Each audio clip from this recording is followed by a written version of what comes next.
What's going on, guys? It's your boy Scrub here. Today I've got a story time for y'all from back when I was way younger in elementary school and the spoiled kid kept stealing my juice boxes, so I got a little bit of revenge. It should be a pretty good time, so without further ado, let's get into it.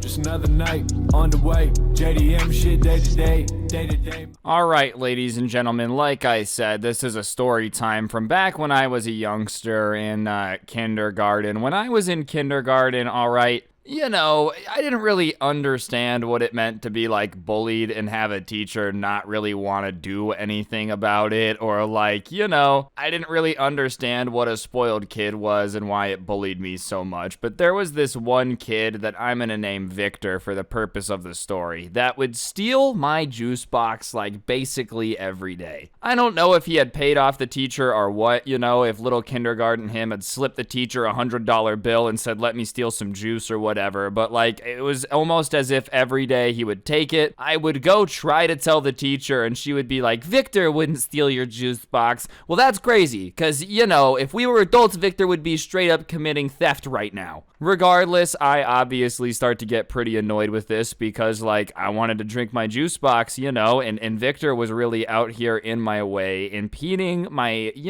American right to drink some juice. Regardless, I decided that I was going to take matters into my own hands because, you know, the teacher wouldn't really do anything. I remember talking to my parents about it one day and they were like, if he keeps stealing your juice box, just tell the teacher and she'll take care of it. Yeah, okay, maybe if the teacher was doing their job, but she was just out here letting Victor take everything. So I was obviously trying to concoct a plan in my little brain about how I was going to get Victor back for stealing my juice box. And at the time, I can't remember the cartoon. I can like see it in my head. I can't remember the name of it. I was watching this cartoon and the guy had done something where like he was supposed to give the guy something, but he had made something that looked like that instead, like a decoy basically. And I remember being like, I wonder if I like gave him my juice box, I'm doing air quotes, but the juice was like something disgusting that he would hate. If he would just stop tasting my juice box, you know, like if I just make him have a bad experience once, if that would like make him stop messing with me. So I decide that I'm going to like, you know, fill a juice box with something dumb and then like give it to him to drink it, and then I'm gonna look like a genius.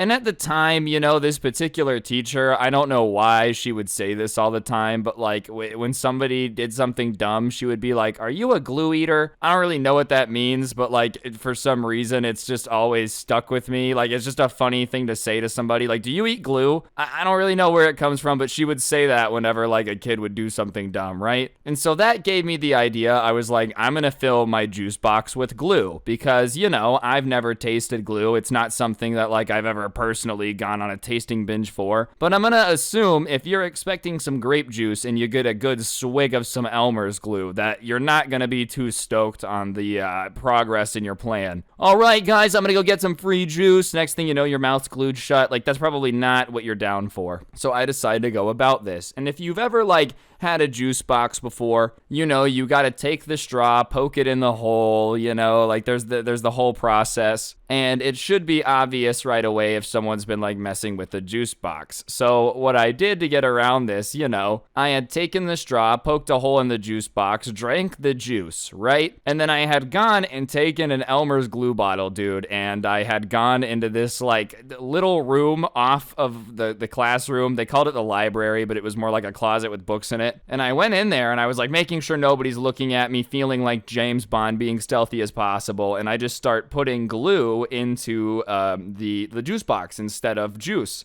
And surprisingly, nobody noticed. And then I was like, all right, now I have a juice box full of glue. Okay, part one complete. I headed back out of the library. Now I needed a way to like convince him that this juice box hadn't been messed with. And I decided the best way to do that was to get a straw from a different juice box that hadn't been opened. I mean, obviously, if he comes to take my juice, there's already like a straw in it, you know, there's a hole punched in it. It's obvious I've been messing with it. So I went and asked one of my friends if I could borrow his straw. I gave him the straw that I had just used for my juice box, and it was still sealed up. So I took a little bit more of the glue and like glued the straw to the back of the juice box. So it looked like it was a new juice box, right? And I just kind of set it on my desk because the way Victor would come steal my lunch, he would just kind of walk by my desk and take it. And if I said anything, he'd be like, "Oh no, I didn't take this. This is mine." No, I would never take your juice box. He was just annoying, right? I just hated him. So I just left it on my desk because I knew homie was going to come take it. He's just a juice box thieving man. And sure enough, he comes over and I hadn't resealed it, but like he just figured because he had just ripped the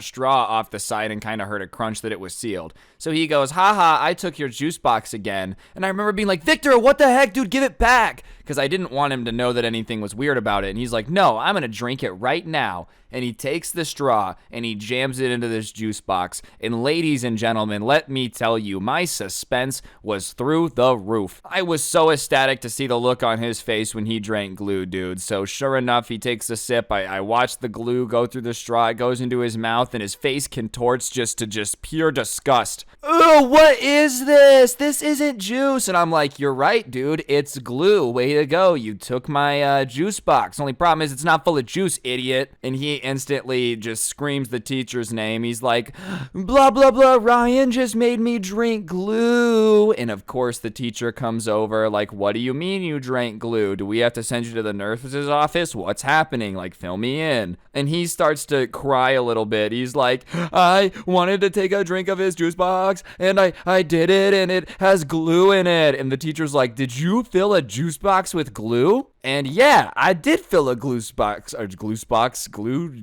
I guess that was a merger. I did fill my juice box with glue because he keeps taking it every day, and I've told you about that. And you would think at that point the teacher might like feel a little bit bad, you know, that I had literally been saying he keeps taking my juice box, and here he is admitting that he took my juice box. But no, my dumb kindergarten teacher instead decided to put me in trouble because I had like put glue in the juice box. Huh? Let me get this straight. I left the juice box on my desk. I didn't leave a note that says, "Hey, please drink this. It's my juice box. Don't take it." And I'm gonna get in trouble because he decided to come drink my juice box that I filled with glue. Sure, it was a trap. 100%. 100% I knew he was gonna come steal my juice box. The entire point was to make him drink glue. But that was the entire point. Regardless, she got all mad at me and gave me this big speech about how, like, you know, I'm not Batman. It's not up to me to, like, make justice happen in the classroom, which, fair enough. It's not the student's job to, like, make people not steal their juice box. It's yours, but you suck at your job. That's why you're stealing my juice box. Like, what do you want? What do you want me to do out here? You know what I mean? If somebody was coming up and stealing your lunch every day, eventually you might put a cat turd in your sandwich. I'm just saying you would consider it. I'm not saying it would be the right thing to do, but you gotta understand where the person's coming from. Anyways, the teacher is getting all mad at me for, like, taking it into my own hands. And then she does something that, like, I really was not going to do. She's like, "You need to apologize to Victor." And I'm not going to apologize to somebody that just stole my juice box, okay? Like, are you crazy? Are you kidding me? My grape juice is my grape juice. You know, if I had just put glue in it for no reason, convinced him he could have it just to watch him drink glue, then I owe him an apology. If he stole something off my desk and took a big old swig before he asked what it is, why would I apologize? So, you know, kindergarten me just decides to die on this hill. And I'm like, "No, I'm not apologizing." And the teacher's like, "You need to apologize. You can't, you know, just go around taking it into your own hands." And I'm like, "Fair enough. I shouldn't have broken your rules, but I'm not going to apologize because he stole my juice box." And my teacher one more time is like, "Are you really going to accuse him of stealing?" And I'm like, "Yes, what would you call it?" And at that point, I think she realized that, like, I was ready to die on this hill. I'm not saying kindergartners are logical. Most of the time, kindergartners are probably very illogical. But I think she could just see, like, you know when you're a little kid and you're so mad you're about to cry, just how mad I was about it, you know? And I think she kind of realized I had been saying he's stealing my juice box every day because she finally was like, "All right, you don't have to apologize, but just don't do it again." Which, you know, was okay with me. I didn't plan on having to put glue in my juice box again because I assumed he would learn a lesson and stop doing it. Which, to be fair, I was right. He did go steal other people's juice boxes every day, but he stopped stealing mine because he figured there might be glue in it and it's not worth the risk. So all in all, moral of the story, don't steal juice boxes.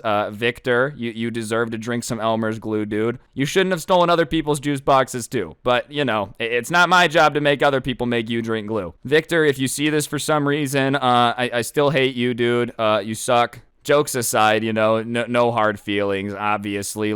Kindergarten's just a weird time. That being said, dude, don't let nobody take your grape juice. If you gotta make somebody take a sip of glue in order to preserve your grape juice rights, then you do it. Anyways, guys, I think that's gonna do it for the video. I know this one's a lot shorter than the videos I've been recently. It's dumb. It just popped back into my head randomly, so I figured I would share it with you guys. If you enjoyed it, I would really appreciate you taking a second to press the like button. Let me know what you thought, and of course, subscribe if you're new and turn on notifications.